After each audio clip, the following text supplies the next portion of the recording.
E o Corinthians quer dar um chapéu no São Paulo para anunciar seu próximo reforço. Vídeo de hoje do canal do Nicola traz todos os detalhes dessa história e fala também do Flamengo. Felipe Luiz pode entrar na história rubro-negra nesse domingo. Quero te atualizar também sobre o São Paulo com uma semana para lá de perfeita. Já o Santos em crise e com chance de demissões. Preciso contar também sobre um péssimo negócio no Palmeiras que tem repercutido bastante mal. Para completar, novidades do Cruzeiro, as últimas do Galo, bastidores, finanças e muito mais.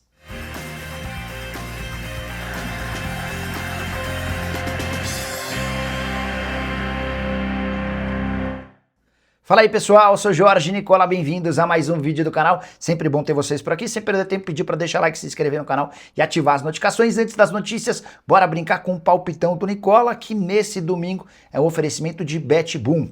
Para você participar é bem simples, clica no link ou no comentário fixo, já faz seu cadastro, só não esquece de utilizar o promo code Nicola, beleza?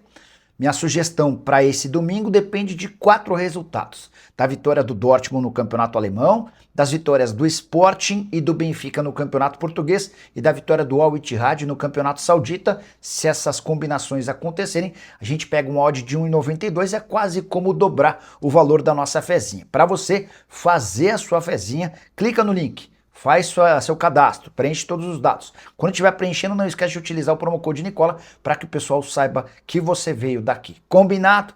Agora sim, bora começar o vídeo com aquele tradicional giro de notícias para contar que a Portuguesa conseguiu sua primeira vitória de virada desde que se tornou SAF, em dezembro de 2024. A virada se deu na noite desse sábado contra o Primavera, em Indaiatuba. A Lusa sai perdendo por uma falha na saída de bola no fim do primeiro tempo. Na etapa final, a Portuguesa consegue os gols da vitória com Cadorini e também com Kawari. Resultado que leva a Portuguesa para 9 pontos, nesse momento em 5º lugar. Dá para cravar que a Lusa não corre mais riscos de rebaixamento e em caso de vitória contra a Lanterna Ponte Preta no próximo sábado dentro de casa, chance enorme de estar no mata-mata.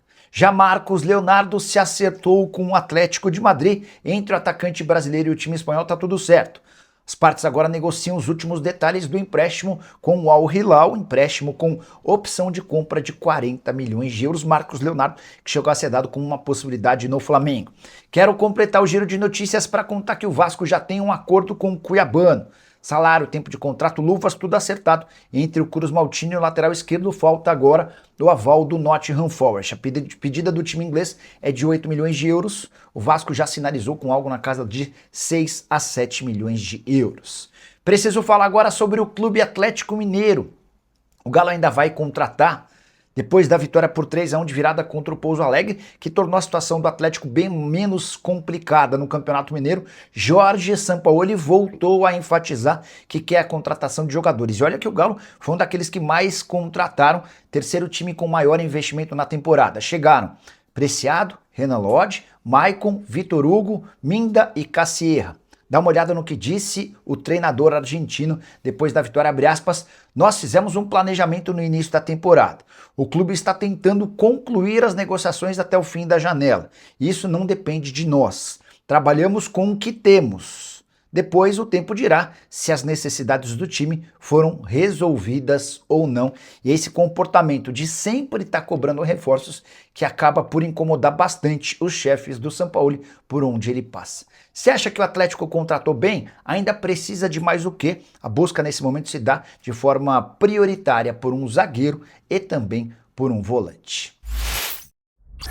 Hora de falar sobre o Cruzeiro, que está desistindo de vender um de seus laterais esquerdos. Estava achando meio estranho os noticiários dando conta de que na mesma janela de transferências o Cruzeiro venderia o Cauã Prats para o Borussia Dortmund e o Kaique para o Como. Nesse momento, tudo se encaminha para que o Cauã seja negociado com o Dortmund, embora o clube alemão só fique com um lateral de 17 anos a partir de agosto, quando ele completa 18 anos de idade. Em relação ao Kaique, que havia se acertado com o Como, a ideia é que ele permaneça. O Cruzeiro está desistindo do acordo, vai oferecer um belo reajuste salarial para o Kaique, para que o lateral, que completa 23 anos de idade agora em março, não pense mais em sair. A última oferta do time italiano, que chegou a ser dada como certa pela Raposa, era de 10 milhões de euros fixos, mais 2 milhões de euros em bônus. O grande problema para o Cruzeiro foi entender que para buscar um substituto para o Kaique, a Raposa precisaria gastar tanto ou mais dinheiro, sem ter a certeza de que esse atleta faria o sucesso que o Kaique faz com a camisa da Raposa. Cruzeiro que faz jogo super importante nesse domingo contra o América Mineiro, clássico do Campeonato Estadual.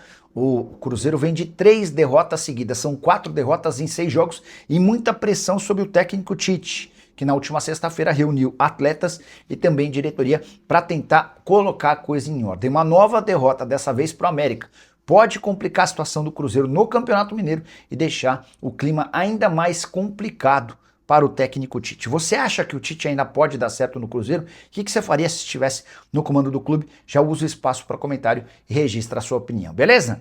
Hora de falar sobre o Santos, que entrou em crise gigante. Nesse sábado, no Morumbi, derrota por 2-0 para o São Paulo, 6º jogo sem vitória. O Santos vence na estreia da temporada contra o Novo Horizontino. Depois, no Campeonato Paulista, 3 empates e 2 derrotas. No Campeonato Brasileiro, estreia com derrota por 4-2 para Chapecoense. O time não vence as 6 partidas e a pressão em cima do técnico Juan Pablo Vojvoda é gigante. Depois da partida contra o São Paulo, Alexandre Matos veio a público para sair em defesa do presidente Marcelo Teixeira, mas não senti toda essa vontade em defender o treinador argentino que corre enorme risco. É verdade também que a derrota para o São Paulo foi muito por conta da expulsão do Gabriel Menino, expulsão bem boba ainda no primeiro tempo. Com um jogador a menos, o Santos foi dominado na etapa final e acabou levando os 2 gols. Com o resultado, o Santos tem 6 pontos na tabela do Campeonato Paulista e corre risco de rebaixamento. Hoje, o último time rebaixado no Paulistão tem 4. Com detalhe de que o Santos tem um jogo a mais do que praticamente todos os seus concorrentes, restam apenas 2 rodadas. Próxima partida do Santos contra o São Paulo Vila Belmiro no meio de semana pelo Campeonato Brasileiro. Se o Vojvoda chegar até lá, vai precisar vencer o tricolor para se manter no cargo. Só para arrematar em relação ao Santos, depois da partida, Gabriel Brazão admitiu que recebeu proposta do Besiktas. Ele disse, abre aspas, sim, chegou.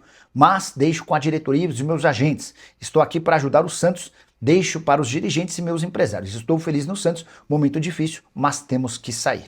Alexandre Matos, nessa mesma entrevista em que sai em defesa do presidente Marcelo Teixeira, assegurou que não há intenção de vender o Gabriel Brazão, até porque o Santos já recusou propostas maiores. E é hora de falar sobre um péssimo negócio, mais um do Palmeiras. Parece que Anderson Barros, Leila Pereira e companhia estão se especializando em comprar e vender jogadores muito mal. A última notícia que irritou torcedores alviverdes se dá pela saída de Rafael Veiga absolutamente de graça. O Palmeiras havia tentado, junto ao América, uma compensação financeira pelo empréstimo, não conseguiu.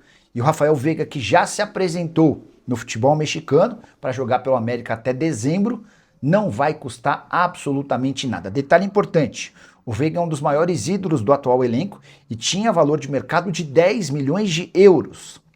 Ainda que o Palmeiras aceitasse emprestá-lo, qualquer compensação financeira era absolutamente justa por alguém de enorme potencial. Não deu para vendê-lo para o futebol europeu, como o Veiga e o Palmeiras desejavam? Beleza. Mas ou o mantém no grupo ou o empresta com compensação financeira e obrigação de compra. A verdade é que foi um negócio espetacular para o América do México, que vai ficar com um jogador que é caro, mas sem custos, e vai decidir no fim da temporada se compra ou não o Veiga. A operação de compra para o fim da temporada está marcado em 7 milhões e meio de dólares. O problema é que esse é só mais um dos vários negócios ruins feitos recentemente pelo Verdão. Dá para lembrar, por exemplo, o Mikael, zagueiro comprado da Major League Soccer por 35 milhões de reais, foi mal pra caramba no Palmeiras e acabou sendo emprestado para a mesma Major League Soccer sem custos. Ou então sobre o Facundo Torres, comprado por 73 milhões de reais e vendido um ano depois com um prejuízo de quase 30 milhões de reais. Isso sem falar no GFT, que custou 38 milhões de reais, no M. Martinez, que custou 47 milhões de reais, no Sosa, que chegou contratado por 90 milhões de reais, enfim, uma sucessão de erros. E o mais curioso é que as pessoas que erram no Palmeiras seguem de forma bem tranquila. O que você pensa sobre a saída do Veiga de graça? Já usa o espaço para comentário e registra a sua opinião, beleza? Hora de falar sobre o São Paulo, que saiu do buraco com uma semana perfeita. Você vai lembrar que na segunda-feira, depois de mais um tropeço no Campeonato Paulista, o clima era de enorme pressão para cima do Hernan Crespo. O treinador argentino correria risco de demissão caso tropeçasse contra Flamengo e Santos. Mas 2 vitórias, ambas dentro de casa, 2-1 no Flamengo e 2-0 contra o Santos nesse sábado, mudaram completamente o clima. O São Paulo é um dos líderes do Campeonato Brasileiro depois de uma rodada e foi a 7 pontos no Campeonato Paulista, ocupando nesse momento a 11ª colocação, mais distante da zona do rebaixamento e até com chances de classificação para a próxima fase. O São Paulo vai precisar vencer os 2 últimos jogos contra a Primavera em casa, e Ponte Preta fora, para assegurar a sua passagem para o mata-mata, certamente com 13 pontos, e o São Paulo estará entre os 8 classificados. Na entrevista coletiva pós-jogo, o técnico Hernan Crespo ressaltou a chegada de Rafinha, que vai funcionar como uma espécie de gerente executivo. Para o Crespo, Rafinha conseguiu dar uma revigorada no ânimo de todo mundo e isso tem funcionado super bem. Só para completar a série de boas notícias, o presidente do São Paulo, Herman Assis, promete para os próximos dias o pagamento de 1 ou até 2 meses de direitos de imagem, graças à grana que vai ser conseguida com a venda de Rodriguinho para o Red Bull Bragantino. Lucas Ramon, lateral direito contratado no início da temporada, deve começar a treinar com o restante do elenco. A partir dessa segunda-feira, já havia contado para vocês que o São Paulo e o Mirassol enfim se acertaram para a transferência imediata do lateral direito. Para completar sobre o tricolor, Crespo foi perguntado sobre a chance de Marcos Antônio virar reforço do Flamengo. E a resposta, abre aspas, interesse do Flamengo é normal. Ele joga bem e times com dinheiro vão tentar comprá-lo. Mas o Marcos Antônio tem um preço e a diretoria vai colocá-lo esperar. Reparem que o Crespo não garantiu a permanência do Marcos Antônio. Já contei para vocês ao longo da semana que o volante, que fez bom jogo contra o Santos, pretende se mudar para o rubro-negro. Hora de falar sobre o Corinthians, que vai tentar mais uma vez um chapéu no São Paulo. O tricolor conversa desde o ano passado com o Alan, volante que pertence ao Flamengo. O Timão já havia feito uma primeira tentativa, não avançou. Sem acordo com o Alisson, que pertence ao São Paulo, o Corinthians vai focar seus esforços na contratação do jogador do Flamengo. E, inclusive, com a presença dos dirigentes de Flamengo e Corinthians em Brasília para a Supercopa do Brasil, jogo marcado para a tarde desse domingo, mais uma oportunidade para Marcelo Paz e companhia tentarem avançar nesse empréstimo. O grande trunfo do São Paulo nessa disputa com o Corinthians é a vontade rubro-negra em contar com Marcos Antônio. O Flamengo já fez uma primeira proposta que foi recusada.